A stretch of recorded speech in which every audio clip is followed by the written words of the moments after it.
Uy, hello guys, welcome back po sa ating content. So, kumusta po ang lahat? Ayan. So, alam nyo, nung mga nakaraan na video natin na pinalabas is medyo tawag dito, groggy. Grabe. Ayan. Sorry. So, kumusta ang lahat, guys? Ayan, nagbabalik po ang inyong lingkod. So, kumusta po ang days natin, ang araw natin? So, syempre, ngayon ay magkukwento lang naman tayo ng mga bagay na naranasan natin ng mga nakarang araw. Hindi naman ako usually ginajudge yung isang tao. Diba? Hindi natin pwedeng i-judge yung isang tao base dun sa kung ano yung naramdaman natin. Pero, yung naramdaman natin guys, lalo na sa mayroong mga partner, pag ang isang tao ay nagkaroon ng something, at higit sa lahat faithful ka sa kanya, mararamdaman mo na may ginagawang mali na kahit hindi mo nakikita, nararamdaman mo yan. Ngayon, ang tanong ko na lang is yung kasagutan. Dadating naman yun sa takdang panahon, di ba? Ayan. So, ano pa ba? Kasi, yun nga, may na-discover tayong isang apps na sa tingin ko parang doon siya naghanap ng comfort during that time na nawala ako. Kasi nung time na yun, may trabaho talaga ako guys eh. So, yung oras ng pag-prefer mo going sa trabaho mo, talagang hindi available.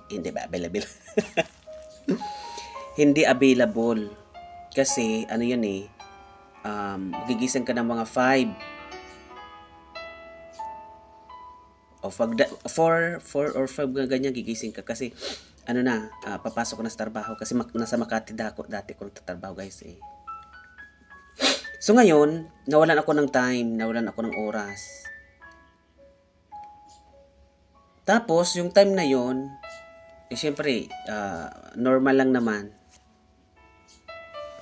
So, sa inyong palagay,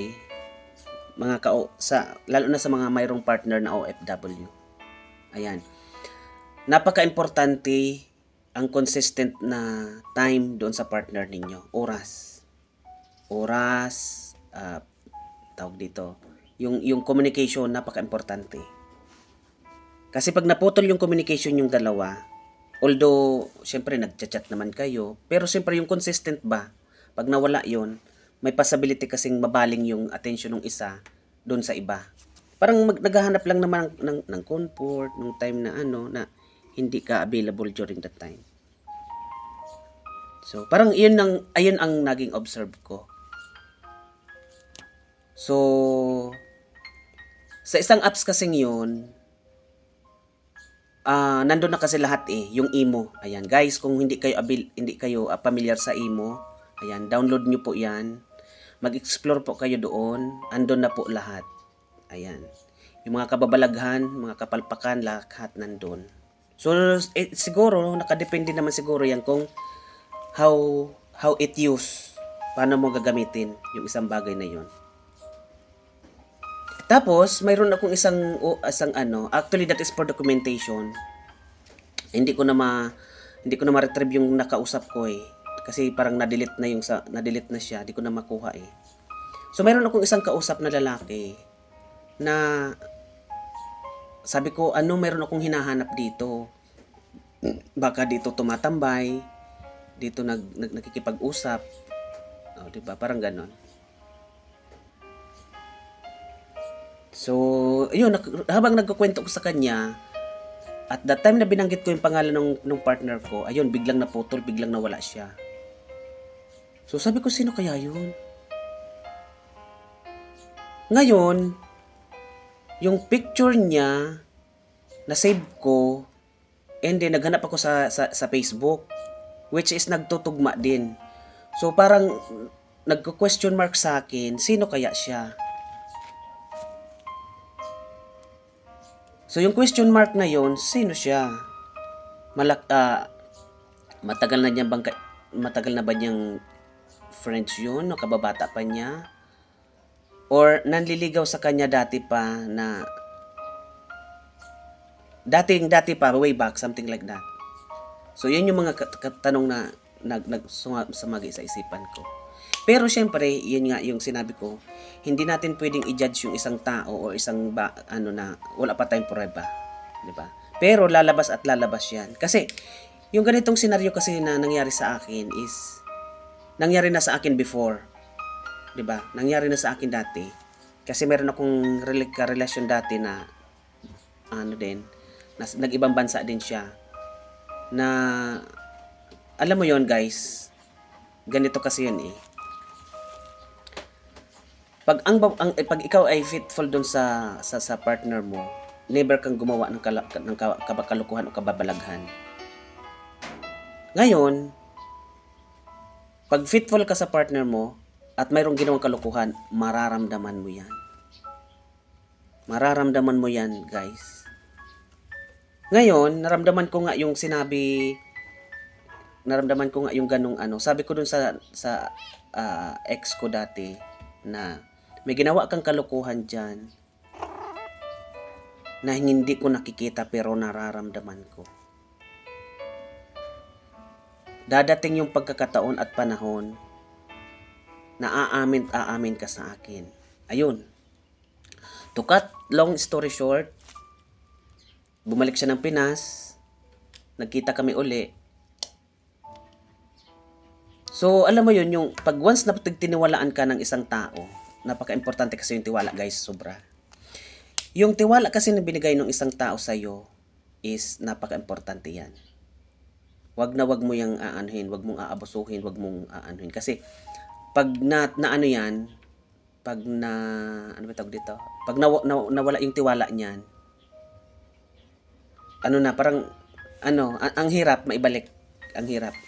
So ngayon, syempre, itong aking ex dati, nag-usap kami at nagkita kami. So, umamin naman siya doon sa ginawa niya. O, 'di ba? Sabi ko, yung instinct ko, totoong-totoo. So, umamin siya. So, sabi niya, bigyan mo ko ng second chance kasi magbabago naman ako na. So, babalik ako ng Dubai. I-complete mo na yung mga documents na kailangan natin para matali na natin bawat isa. Ang sarap pakinggan na, no?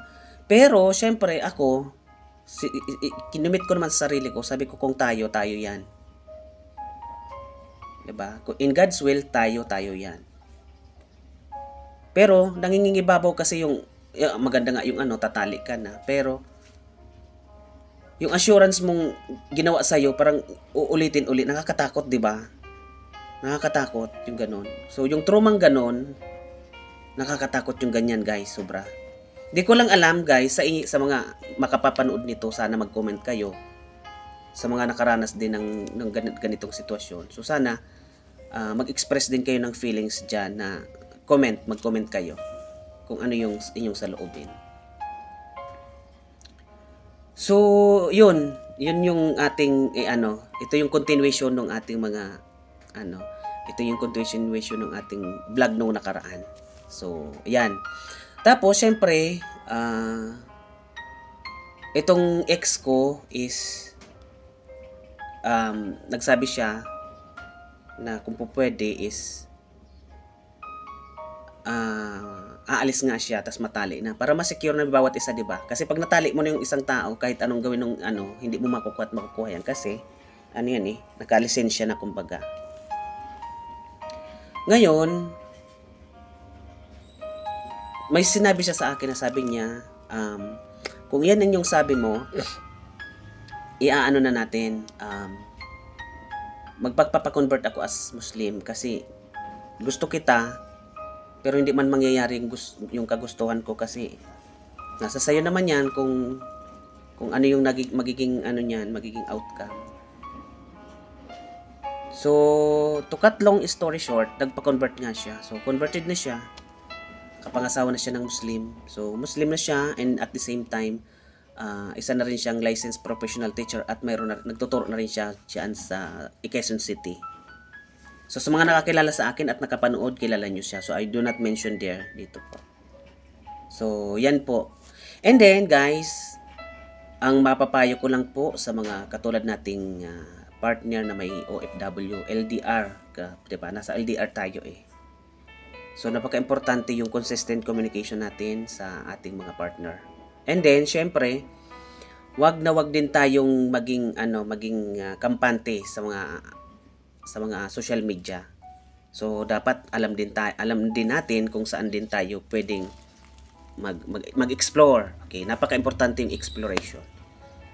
So, yung mga page, yung mga friends niya na hindi mo kakilala, kailangan mong bantayan, kailangan mong tawag dito, i-stalk. Ayan, i-stalk mo yan.